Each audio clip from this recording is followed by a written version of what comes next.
As you would know, you are in the retirement village is a growth by acquisition, a good strategy, and what will be the product and offering in the next 5 to 10 years' time. And we have Mark Fay, CEO of IP Living, in the centre there, Jim Hazel, on the end there, Hugo Dudley-Smith, and then Jolyon Good. So Jolyon's going to be leading the discussion here.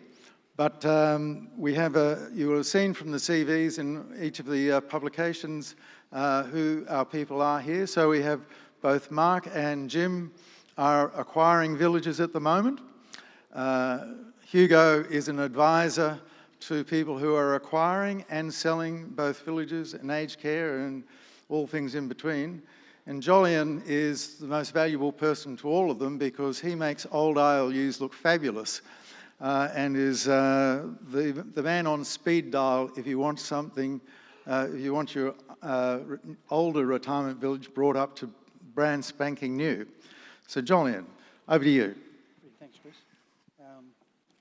Share a microphone? We'll share a microphone. I've never seen Chris give up the microphone before. Jim, well, we've got two acquirers here and someone's funding them or assisting them to fund. But Jim, I was chatting to you the other night and you mentioned quite a few changes coming around in South Australia in the planning rules that might assist the older villages. Yeah, it's interesting. I think every state's trying to figure out how to give an uplift to the industry, but in South Australia, there's a planning code amendment planning to come in, which Daniel Gannon's heavily involved in negotiating for us at the moment, where there's an uplift for redevelopment of aged care or retirement village sites only, not anything else, just retirement village and aged care, where depending on land size you can go up to 6 stories on a redevelopment, which I think is a great kind of value uplift for the sector because, where do we get land in inner city environments? So I think that's something other states could look at too. All right. And I suppose Mark and Jim, you're both acquiring. What sort of sites are you looking for? Are they to build out the older horizontal villages or are you looking to do the vertical ones?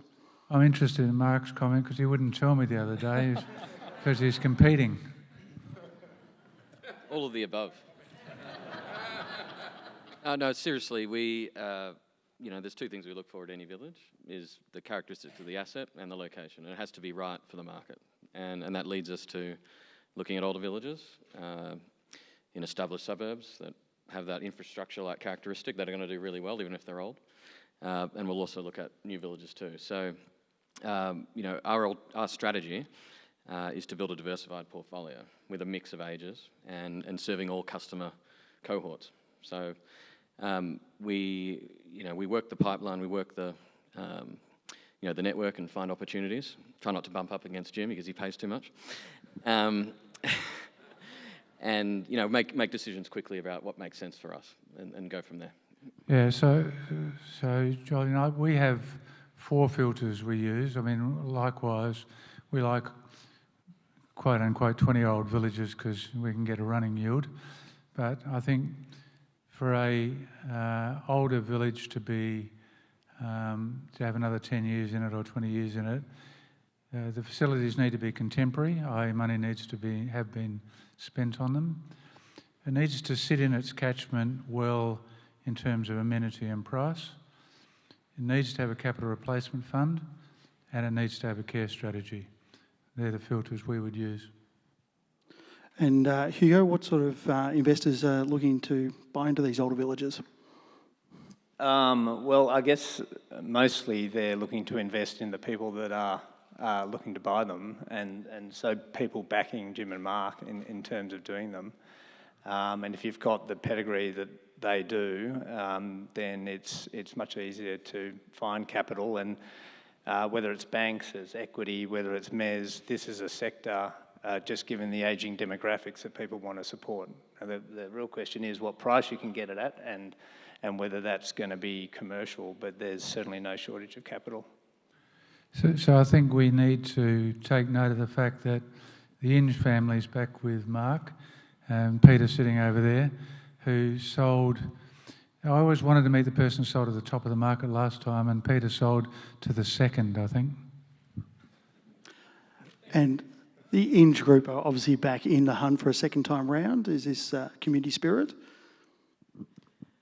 Yeah, it is. No, in all seriousness, it's fantastic that the Inge family is coming back.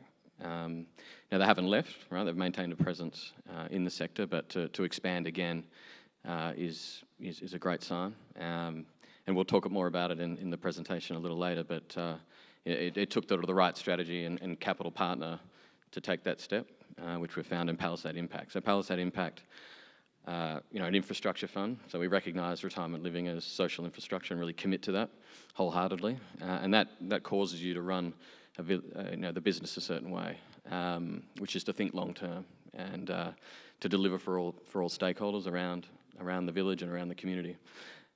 So that confidence and shared values between those two partners has led us to establish IP Living, and again, we see just a great opportunity to invest in all sorts of product. It's going to take all sorts of product to meet, obviously, the ageing demographic wave, but I would agree with Jim's comments that you need to have a care strategy and you need to have sufficient amenity. And if you're buying villages, you've got to buy well and obviously have the right assumptions and contingency to spend money and invest where you need to. But you also need to operate them effectively, which is the right people, the right culture, to ensure that they're really thriving and people are ageing as best they can.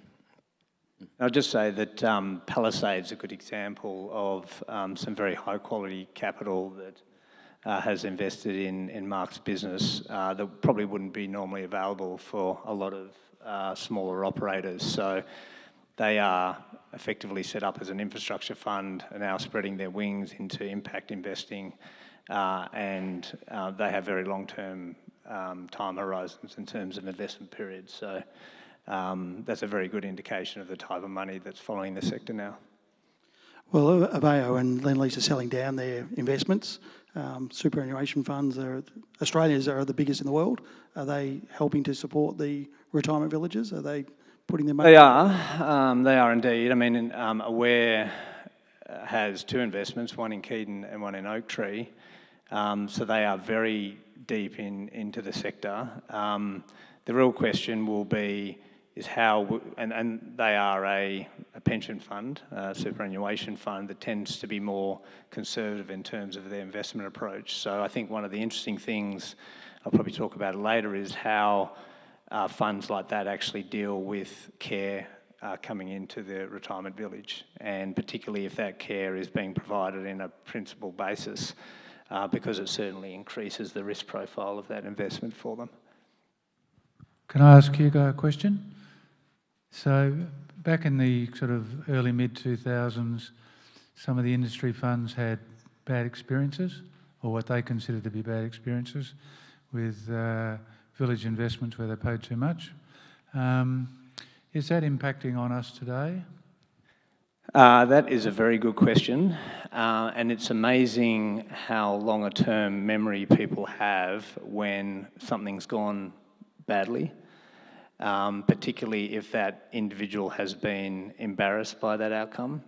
And if that individual is still within that organisation, it can. And a lot of times that person has now holding a senior level potentially on an investment committee. So it is mixed. So if that corporate memory has gone, then no. If that person is still involved or the organisation as a whole still has corporate memory of that loss, it can shut the conversation down pretty quickly. And I must admit, I've had a lot of those conversations. I've spent a long time telling an investor, might be a sovereign fund or a pension fund, how good the sector is. It's been run up the line and it's got a sharp no. And as investors and investment groups out there, are you looking to buy new sites, new builds, or are you continuing to look for older assets to value add?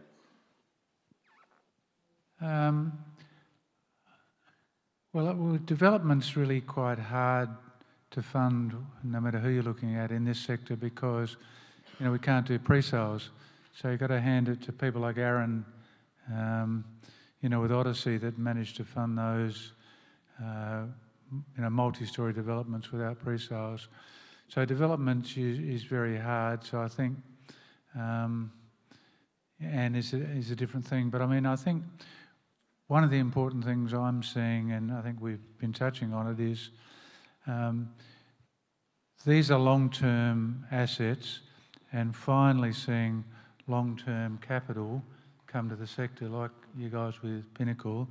And I think that's the most, I guess, optimistic thing I've seen for a while, that we are seeing, the longer-term investors. And if you believe what you read in the papers, the kind of people looking at Tony Randello's sell down of Aveo are similar types of players. So I think that's really encouraging. I don't know, Hugo or Mark, what you think? Yeah, and I would say, notwithstanding my prior comments about corporate memory, those long-term investors are not only keen on retirement because of the demographics and the asset backing, they're also starting to lend their attention to aged care. And it will be that sort of investor that can get their head around both retirement living and residential aged care and home care that I think are going to be more relevant going forward as this kind of care crisis comes to bear. And just to add to the new build comments, we have that capacity in our mandate, so we are looking to build as well. But obviously with our sort of infrastructure sort of DNA, and then just good business practice, we're looking for those really advanced projects, right? So and we have a parcel of land near Pine Tree in Donvale. It's an established suburb. There's really good data around price points and demand. We've acquired it at a good price. It's got a permit already. So, it's a pretty attractive place to be. The Ziggins Group has and they're a registered builder, great history in building, so in Victoria in particular. So we've got the expertise to be able to do certain projects, but we're always going to be looking to, get them at the right stage, a bit more advanced with a path to a permit, etc. And I think some of the older villages, definitely an opportunity to redevelop. I think it's really positive what's happening in South Australia. We hope we see something similar in Victoria. And the question, obviously, it's always complex if you're redeveloping an older village, right? How do you move it around? How do you actually deliver the project? And the more the sort of the juice that you have in terms of yield or the actual equation, you can deal with things like time risk and the sort of engagement with the community and sort of the resident tenure issues much more easily, right? So if we're creating those incentives, we're going to see renewal, which is great. Jim, can I ask you, there are many people in this room that may be an operator of 1 to even 10 retirement villages, and they're thinking we should be acquiring other villages.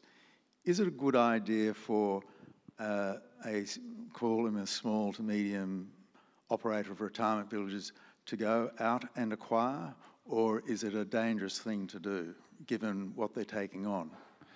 Well, I think, you were saying this morning that a lot of the horizontal villages don't lend themselves to care models.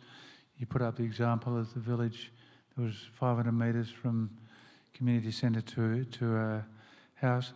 That's true. So, I told you earlier the kind of filters that I put villages through to see whether they fit in the model that we're developing. But there's a lot that don't. I think my own view is the mainstream kind of retirement communities of the future will be medium density, middle ring with care, and I think there's a lot of that going on with a lot of good people. I don't think many people would do, the older style horizontal villages these days. So a lot of those will have obsolescence kind of issues in the next 10 years. But, there are a lot of good ones too that will lend themselves to the new world. So, should the people in the room acquire them? Well, you have to compete with Mark and me. You should join forces.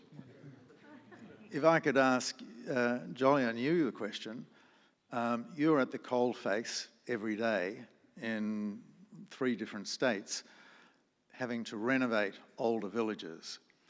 are you seeing the original capex that Jim said was required of a village to acquire? Are you seeing that that money has been reinvested on a regular basis? And you and I have had some very interesting conversations about perhaps the poor forward thinking of what they're going to have to do to an ILU to bring it back up to market stance. Yeah, look, there's some of the villages do have a good capex funding. There's quite a few that don't, and they've got a forward plan 2 to 3 years. And the reactive maintenance can be hard work in those spaces. The newer villages that are getting built, I think there is an issue coming forward with the vertical ones where they haven't thought about the refurbishments in 15 years' time. We're working some of the medium density now where there's not enough lifts. We're carrying things up 3 or 4 flights of stairs because there's one lift. And that's just not tenable. 200 units in a vertical village, the jackhammer will go through from the 9th floor right down to the ground floor. And you're renovating 8 units every day for the rest of the building's life. So yes, there is some issues coming forward, I think, that need to be planned. I'm not sure what the answer is on that. That's going to come out in about the next 10 to 15 years, I think.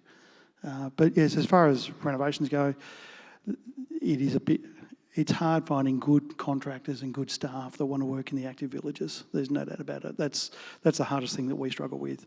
And someone mentioned earlier, we see it as a privilege working in that final home that they're going to buy. All of our staff and contractors are definitely on board with that. But it is, yeah, it is a big job. It's also a minefield, isn't it? Because when you acquire a village, you may have been operating 2 or 3 villages very successfully, but then you've got a new cohort that you've got to bring on board. You lift the hood and you discover all the things that you didn't know were, bubbling underneath. These 3 gentlemen do excellent due diligence, but that's a combination of very expensive lawyers, architects, accountants and so on behind them, and their own experience. A small operator looking over the fence saying, that's a nice village, I've known the owners for years, it'll dovetail it nicely with us. Our village manager lives a mile away, so that's going to work out. That really is just a minefield for a disaster, I would have thought. Any thoughts, gentlemen? And Julian? Well, is there anyone in the room that hasn't renovated their house? It's no different, really, is it? Well, it's a minefield then. But with you guys acquiring the villages, the new generation coming through, the baby boomers, they're obviously a lot more demanding than what they were 30 years ago. How are you looking to improve those village facilities?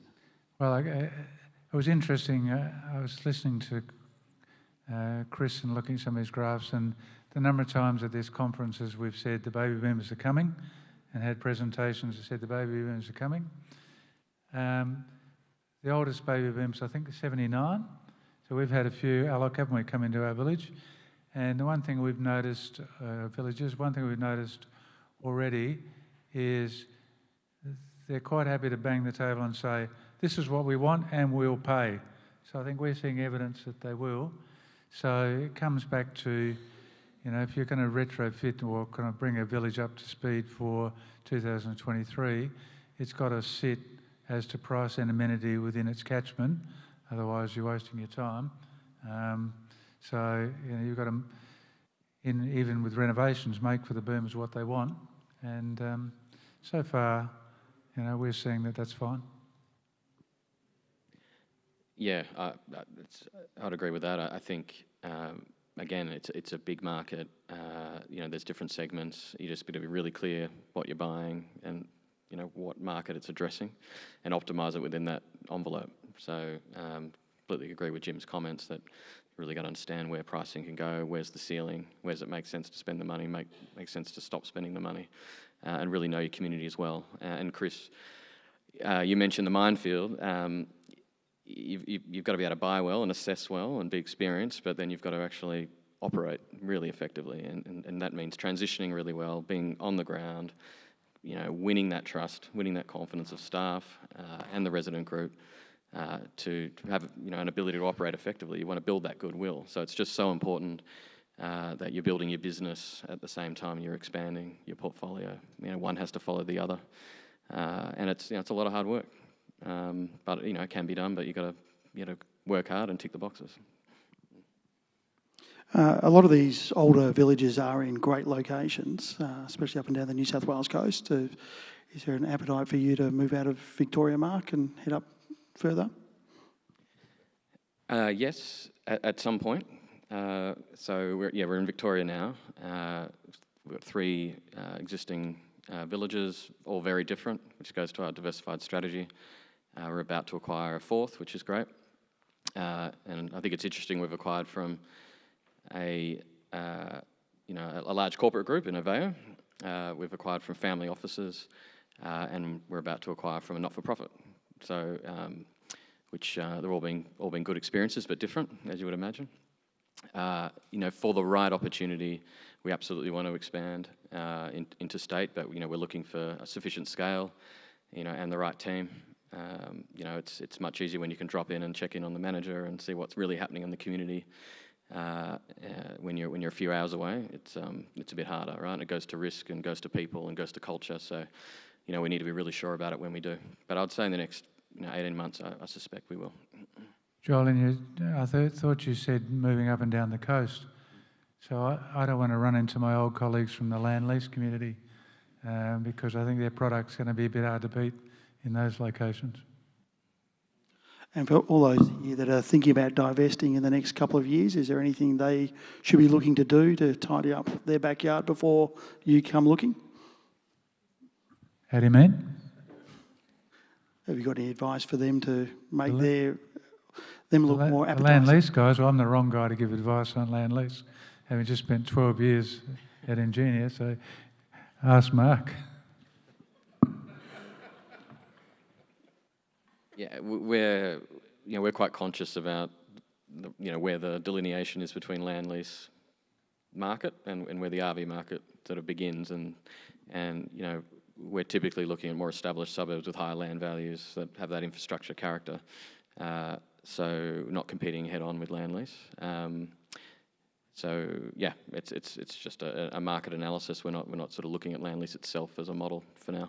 We were involved in an interesting strategic conversation up on the Central Coast 2 weeks ago with a not-for-profit operator that has 3 villages. 2 of the villages they've decided are old, and they're trying to make the decision, do they redevelop them or do they turn them to rental? And the CEO's comment to me was, all of our potential customers see land lease ads on their television every day. And so that is now their expectation. If I'm going to downsize, I need 10-pin bowling, I need, horizon swimming pools, etc. And we as a not-for-profit can't do that, don't wish to do that, so we'll most probably go to rental. So the land lease is a problem up the coast in their perception. Jim and Mark, We have one more question. one more question. I was just going to say, what do you see happening in the older villages in the next 10 to 15 years when you're competing, when these facilities are approaching 50 or 60 years old now? One of the interesting questions that we've, as an industry, talked about forever is what happens when the village, is finished. We get a block of land back that's going to be very valuable. But I don't know too many people that have done that yet because, emptying a village is a painful thing to do. Frank, I think you've done it, haven't you? Emptied a village? Not yet. So, it takes a long time, and we're all starting to think about that in older villages because there's a pot of gold at the end of it. And I know, there are a lot of people thinking about, not only in retirement village but in aged care, how do you kind of decant people out of one into another? And the people that bought the older Aveo villages in South Australia, I know some of their strategic thinking was around, we can use this to empty out some of our smaller villages to get the land back. And I think, I mean, it's not your exact question, but I think that's a really interesting question for all of us going forward, is how do we get that pot of gold back from the old village?